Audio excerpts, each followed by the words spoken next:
Hello বন্ধুরা, সবাই কেমন আছেন? আশা করি সবাই অনেক ভালো আছেন। পূর্ণিমা কিচেনে সবাইকে স্বাগত। সো দেখুন কতটা সুন্দর কি বানিয়েছি। সো আজকে যেহেতু জামাই ষষ্ঠী, সেহেতু মনে হলো স্পেশাল একটু আলাদা, একটু অন্য ভিন্ন রকম কিছু একটা তৈরি করে নিই। সো সেই জন্য মনে হলো যে আমের তো অনেক কিছু তৈরি করলাম, শুধু এখন কি যেন একটা বাকি আছে। সো ডিম ছাড়া মাটির চুলায় আমি আম কেক তৈরি করে নিলাম খুবই সিম্পলভাবে, খুবই মানে একদম বাড়িতে যা আছে ঠিক তাই দিয়ে। তারপর দেখুন আমি মাটির চুলা মুছে নিচ্ছি, কারণ আমি মাটির চুলাতেই আম কেক তৈরি করে নিব, সেই জন্য আমি মুছে নিচ্ছি। দেখুন আমার কিন্তু মোছা হয়ে গেছে। এই দেখুন আমি দুটো আম মানে ছেঁকে নিয়েছি সুন্দর করে। দেখুন তারপরে আমি ছোট 1 কাপ পরিমাণ আটা দিয়েছি, একদম ছোট 1 কাপ পরিমাণ আটা দিয়েছি। এখন এক এক করে উপকরণগুলো অ্যাড করে নেব। হ্যাঁ, সো দেখুন ওই ছোট 1 কাপ পরিমাণ, 1 কাপের একটু কম আমি চিনি অ্যাড করেছি, এবং ছোট 1 কাপ পরিমাণ আমি তেল অ্যাড করব। তারপর আমি সামান্য একটু গুঁড়ো দুধ অ্যাড করলাম, করে আমি 1 চিমটি বেকিং পাউডার দিয়েছি, দিয়ে এবার সুন্দর করে সবগুলো কিন্তু মিক্সড করে নেব। ওকে, সো দেখুন আমি মিশিয়ে নিচ্ছি, সুন্দর করে মাখিয়ে নিচ্ছি, মিক্সড করে নিচ্ছি, কারণ যতটা সুন্দরভাবে মিক্সড করা যায় ততটাই কিন্তু সুন্দরভাবে কেক তৈরি হয়। ওকে, সো ভালো করে মেশাতে হবে, সময় নিয়ে মেশাতে হবে, সময় অবশ্যই নিতে হবে, কারণ সময় না নিলে কিন্তু কোনোভাবেই কেকটা দারুণ হবে না। ওকে, সো ভালো করে সুন্দর করে আমি কিন্তু একদম মিক্সড করে নিয়েছি। এবার আমি দেখুন একটা বাটি নিয়েছিলাম, বাটির উপর একটা পেপার দিয়েছি, তারপর আমি একটু তেল দিয়েছি, তেল দিয়ে মাখিয়ে নিয়েছি। তারপর আমি মিক্সড করে রাখা কেকের ইয়েটা দিয়ে দিলাম। তারপর দেখুন আমি খেজুর নিয়েছি, খেজুর আমি ভেঙে নিয়েছি।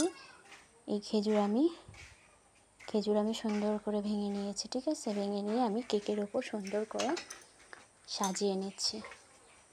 সো আপনারা চাইলে দিতেও পারেন, নাও দিতে পারেন। তো তারপর দেখুন আমি চুলা ধরিয়ে দিলাম।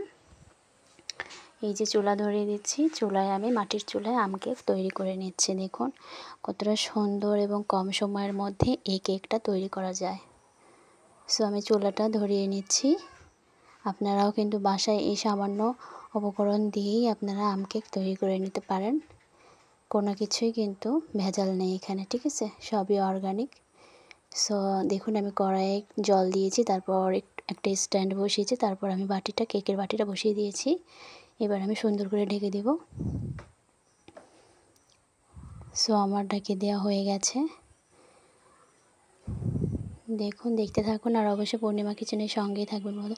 সো যেহেতু আজকে জামাই ষষ্ঠী, সবাই আমরা উপোস করেছি, সো সেই জন্য চিড়া, মুড়ি, দই, মিষ্টি, আম, কাঁঠাল এগুলোই খেতে হয়। সো দুপুরবেলা এগুলোই খাবো, তারপর নিরামিষ খেতে হবে। তারপর দেখুন আমি কিছু কিশমিশ অ্যাড করে নিচ্ছি। আমার কেকটা প্রায় হয়ে গেছে। দেখুন আমি কিছু কিশমিশ অ্যাড করে নিচ্ছি, এটা অপশনাল, এটা আপনারা দিতেও পারেন আবার নাও দিতে পারেন। ওকে, সো আমি একটু ডেকোরেশনের জন্য সুন্দর করে সাজিয়ে নিচ্ছি। সো সুন্দর করে সাজিয়ে নিচ্ছি। দেখুন কেকের কালার দেখে কিন্তু বোঝা যাচ্ছে, তাই না, যে এটা হচ্ছে আম কেক। এই দেখুন কেকটা মোটামুটি প্রায় হয়ে গেছে।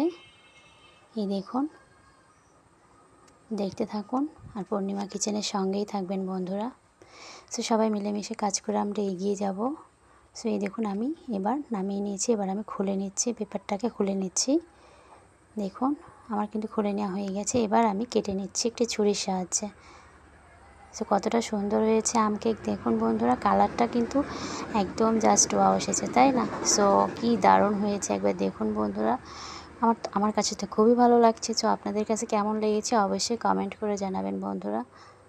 সো কতটা সুন্দর হয়েছে, একদম আম কেক দারুণ হয়েছে, তাই না বন্ধুরা? সো যারা নতুন আছেন তাদেরকে রিকোয়েস্ট করছি, প্লিজ পূর্ণিমা কিচেনের সঙ্গেই থাকবেন। যারা পুরাতন আছেন তাদেরকে অসংখ্য ধন্যবাদ জানাই। আপনি যদি কোনো কিছু করতে যেয়ে, কোনো কাজ করতে যেয়ে হাল ছেড়ে যান, তাহলে তো আপনি হেরেই যাবেন, তাই না? সো হেরে যাওয়ার থেকে পরিশ্রম প্রতিনিয়ত করাটাই বেটার আমি মনে করি। সো হেরেও যাওয়া প্রয়োজন আছে, কারণ হারার মাঝে জিত লুকিয়ে আছে। সো হাঁটতে হাঁটতেও আমাদেরকে জেতার জন্য লড়াই করতে হবে। সো কেমন হয়েছে আমার এই আম কেক অবশ্যই কমেন্ট করে জানাবেন বন্ধুরা। তো সবাই সুস্থ থাকবেন, ভালো থাকবেন, আর অবশ্যই পূর্ণিমা কিচেনের সঙ্গেই থাকবেন। আর হ্যাঁ, হেরে গেলেও আবার চেষ্টা করবেন এগিয়ে যাওয়ার জন্য, থেমে থাকবেন না, থেমে থাকলেই আপনি হেরে যাবেন।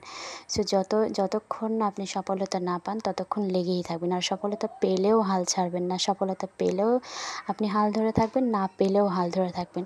মোট কথা পরিশ্রম করতেই হবে প্রতিনিয়ত, যতক্ষণ আপনি আছেন, বেঁচে আছেন, আপনার শক্তি আছে, ধৈর্য আছে, ঠিক ততক্ষণই আপনি পরিশ্রম করবেন। ওকে, সো সবাই সুস্থ থাকবেন, ভালো থাকবেন, টাটা বন্ধুরা।